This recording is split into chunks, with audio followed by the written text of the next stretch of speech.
تو آپ بھی تو کبھی اپنی جاب پر لیٹ ہو جاتے ہوں گے. تو اگر آپ کو آپ کے باس ذرا کھری کھری سنا دیں تو آپ کا پورا دن کیسا گزرتا ہے اس کا اندازہ آپ لگا لیں. دوسرے ہمیں ان کے حالات کا بھی اندازہ کرنا چاہیے کہ کن حالات سے گزر کر یہ آپ کا آئٹم، یہ آپ کی ڈیمانڈ جو ہے وہ آپ کے ڈور سٹیپ پر لے کر آتے ہیں. تو ذرا اس پہ بات کر لیتے ہیں. ہمارے ساتھ موجود ہے motivational speaker Umair Jallianwala. Thank you so much Umair join کرنے کے لیے.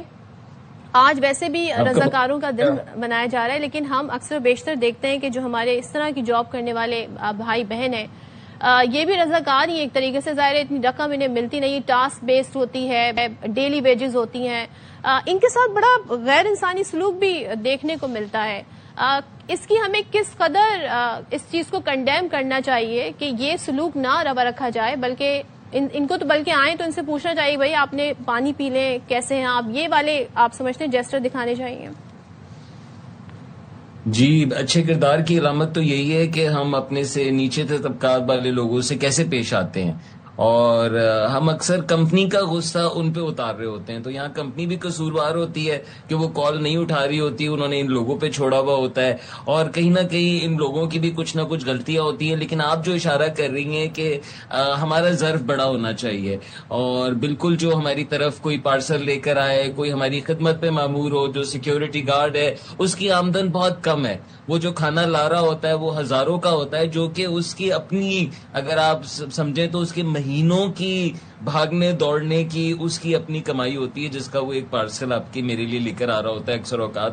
تو بہت فرق ہوتا ہے، اور اس فرق کا صرف مال میں نہیں پتہ چلنا چاہیے بلکہ آپ کے انداز میں، آپ کے کردار میں پتہ چلنا چاہیے. تو باہر تو کلچر ہے، ایک سرٹن فیصد مقرر ہوتی ہے جو کہ آپ نے ٹپ کرنی ہوتی ہے ہر ویٹر کو، اپنے ارد گرد لوگوں کو ایک کلچر بنا ہوا ہے. لیکن ہمارے ادھر لوگوں کے اوپر ہے، اور اکثر لوگ یہ بھی کہتے ہیں کہ ان کو اپنی اجرت سے ملنا چاہیے، ان کو اپنی سیلری سے ملنا چاہیے.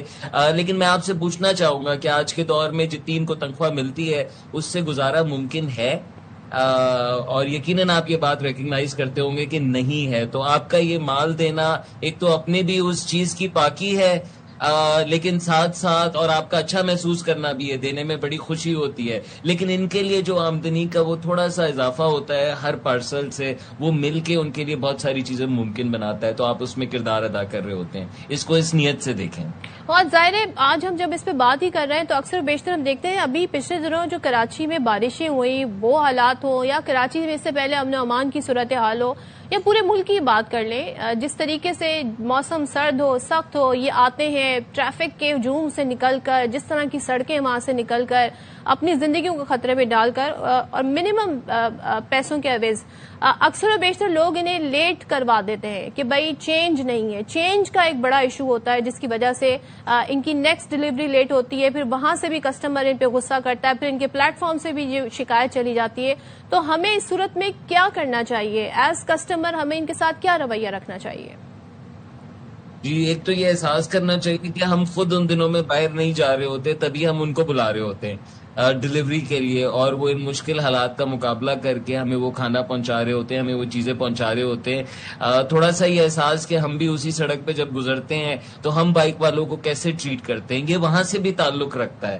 اور پولیس والے ان کو کیسے ٹریٹ کرتے ہیں جو کہ ان کا اور وقت لیتے ہیں. کہیں نہ کہیں میں بائک والوں کو اور ڈلیوری والوں سے بھی گزارش کرنا چاہوں گا کہ آپ ضرور چینج لایا کریں اپنے ساتھ، آپ بھی ضرور آسانی پیدا کیا کریں. کسٹمر جو بات بار بار کہتا ہے، اس کسٹمر کی سروس میں آپ کا بڑا اہم کردار ہوتا ہے. ایز دا آپ کیونکہ فیس کرتے ہیں کسٹمر کو، وہ کمپنی نہیں فیس کر رہی ہوتی، آپ اس کی جگہ پہ کر رہے ہوتے ہیں. تو اس کمپنی نے بڑی چیزیں وعدہ کیا ہوا ہوتا ہے جس کو نبھانے کے ذمہ دار آپ ہوتے ہیں. لیکن یہ تو کسٹمر کی رسپانسبلٹی ہوتی ہے نا کہ وہ اماؤنٹ، مطلوبہ اماؤنٹ اس کے پاس ہونا چاہیے، وہ چینج بھی اس کے پاس ہونا چاہیے. اور اگر نہیں ہے ان کیس تو وہ یہ بتائے کہ جی میرے پاس چینج نہیں ہے، تو گزارش کریں پلیٹ فارم سے کہ جی آپ اس طرح کا انتظام کر کے رائڈر کو بھیجیں. اور بہت مرتبہ کیونکہ میں نے ان کمپنیوں کے ساتھ کام کیا ہے تو میں نے یہ بھی شکایات سنی، لوگ اوپر تک بلاتے ہیں، کراچی کی تنگ گلیاں، اس میں سے ایک تو گھر پہنچنا اور پھر اوپر تک جا کے ڈیلیور کرنا. میں بالکل آپ کی بات کے ساتھ ہوں. آسانی پیدا کرنے کا حکم اللہ نے ہم سب کو دیا ہے. اللہ نے اپنی کتاب میں کہا ہے کہ اس نے کچھ کو دیا ہے, کچھ کو نہیں دیا, اور دونوں کو ایک دوسرے کی خدمت پہ معمور کیا ہے. تو ہمارا خدمت کا حصہ یہ ہے, اور ہمیں یہ بالکل جیسے آپ بات کر رہی ہیں مشکل نہیں بنانا چاہیے, لیکن ساتھ ساتھ میں دوسروں سے بھی گزارش کرتا ہوں کہ انہیں بھی مشکل نہیں بنانا چاہیے. کہیں کہیں وہ بھی مشکل بناتے ہیں جس وجہ سے کسٹمر, کیونکہ اس نے بھی مہمانوں کے لیے انتظام کیا ہوتا ہے. ہم سب نے مل کے ایک دوسرے کا دن بھی بہتر بنانا ہے. اور اپریسیشن ایک اور میں بات کہنا چاہوں گا کہ تھوڑا سا تعریف کا جذبہ, جب پارسل ٹائم پہ آ جائے, جب اچھا انسان لے آئے, جب ٹائم پہ ہو جاتا ہے تو ہم اس کے بارے میں کچھ نہیں کہتے, ہم کہتے ہیں یہ تو اس کا کام ہے. اگر وہاں پہ ہم زیادہ اپریسیشن اپنائیں تو بھی ہم بہت حوصلہ بڑھا سکتے ہیں. بالکل انسانیت کا جذبہ ہونا چاہیے. تھینک یو سو مچ عمیر, بہت شکریہ. اور جناب یہ چھوٹی چھوٹی چیزیں جس سے آپ اپنے اندر جو ہے وہ خدمت کا جذبہ بھی آگے بڑھا سکتے ہیں. لوگوں کے ساتھ اگر ہم اچھا سلوک کریں گے تو اس سے آپ کی شخصیت جو ہے وہ مزید آگے اچھی گرو کرے گی. اور ظاہر ہے یہ ایک انسانی معاشرہ ہے جس میں ہمیں ان انسانی رویوں کو دیکھنا ہوگا. چلیں جی, ایک small break, meet after this break.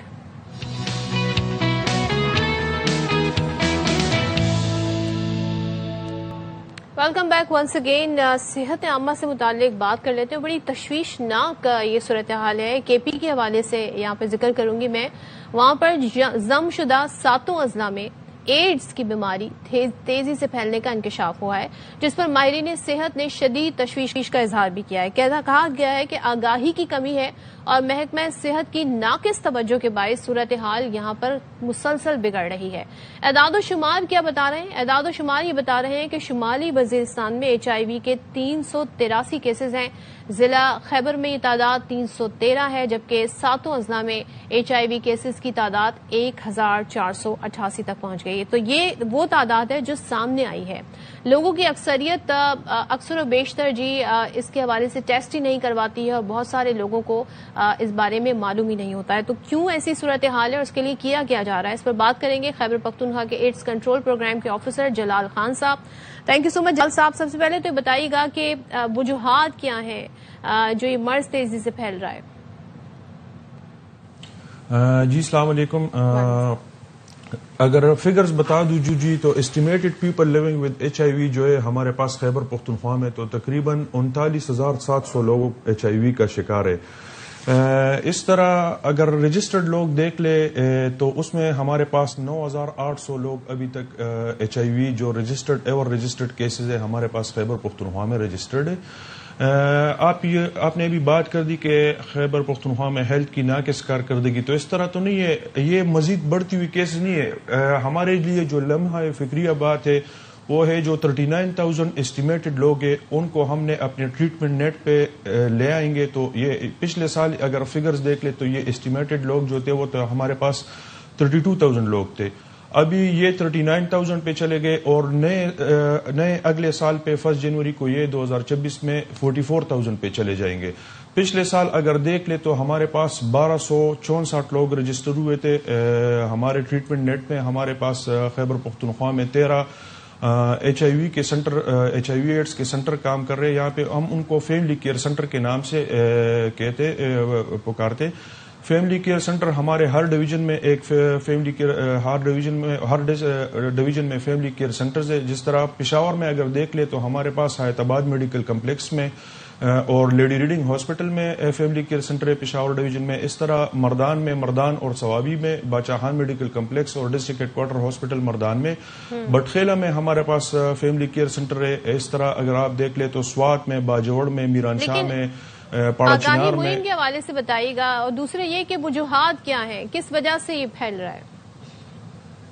جی لوگ جو مائیگرنٹس باہر سے آتے تو ان کو ڈیپورٹ کیا جاتا ہے. وہ یہاں پہ بغیر کسی کو بتائے جا کے اپنے فیملی کے ساتھ ملتے, وہاں سے ٹرانسمیشن ہو رہی ہے. یہاں پہ اگر دیکھ لے تو کی پاپولیشن میں جو MSMs ہے ہمارے پاس, FSW man sex to man female sex workers ہے. اس طرح جو جنرل پاپولیشن ایک ڈیٹا اگر دیکھ لے خیبر پختونخوا میں تو سب سے زیادہ ہمارے پاس خیبر پختونخوا میں جنرل پاپولیشن میں جو ان سیف سیکشول پریکٹسز چل رہے, جو یہ ضروری نہیں ہے کہ ہم زیادہ تر چیزوں کو جنسی تعلقات کے ساتھ جوڑتے, لیکن یہاں پہ اگر خیبر پختونخوا میں دیکھ لے تو اگر نان اسٹیریلائز سامان یوز ہو رہے، کویکری ہیلتھ کیئر کمیشن ابھی اس پہ کام شروع کر دیے، جو کویکریز چل رہے، جو ڈینٹسٹری کے اکوپمنٹس ہے، حجام کے دکان پہ ابھی اگر مردان میں دیکھ لے تو مردان میں ہم نے سارے جتنے بھی فوڈ ہینڈلرز تھے اور باربر شاپس تھے، سیلونز تھے، وہاں پہ ہم نے اسکریننگ کر دی، تقریباً 2200 لوگوں کو ہم نے اسکرین کیا.